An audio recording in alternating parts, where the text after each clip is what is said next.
On 21/5/2026 at about 8:30 p.m., information was received through Police Emergency Helpline 100 that a 10-year-old girl who had been playing outside her house at Arunagiri Nagar Street, Bharatipuram, Pallapalayam within the limits of Sulur Police Station, Coimbatore district had gone missing at about 5 p.m. in the evening. Immediately upon the receipt of information, the police personnel rushed to the spot, conducted inquiries, received the complaint and registered a case regarding the missing child on the same night at about 10 p.m.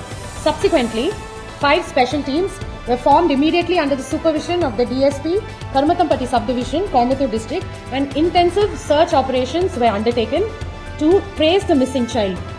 During the course of investigation, analysis of the CCTV cameras, footages in the nearby vicinity, and the technical evidence confirmed that one Karthi, aged about 33 years, son of Kasinathan, a native of Nagapattinam district, now settled in Coimbatore, and also a neighbor who is an acquaintance of the victim's family, had taken the missing child along with him. Based on this investigation, the accused Karthi, who was hiding in the first floor of Maria Rose Garden apartments at Kannampalayam, was surrounded by the special police team. In an attempt to escape from the police, he jumped from upstairs, resulting in fractures on his right hand and right leg. He was arrested, and during the course of interrogation, the accused Karthi confessed that he had lured the child, sexually assaulted her, and subsequently murdered her in a coconut grove near Kannampalayam, Kulam. Further investigation also revealed the involvement of one another accused, namely Mohan, aged 30 years, son of Ramasamy of Bharatipuram, Pallapalayam, which is also the neighborhood of the victim's house. He had allegedly assisted the main accused, Karthi.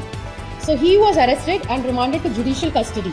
The accused Karthi has been admitted to the Coimbatore Government Medical College Hospital for further treatment.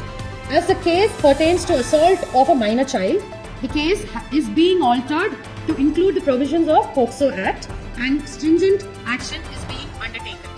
The police preparedness in responding to the first call and prompt action in such cases resulted in timely detection of the case and arrest of the 2 accused persons within 24 hours. Efforts are underway for getting the required monetary relief to the family as soon as possible.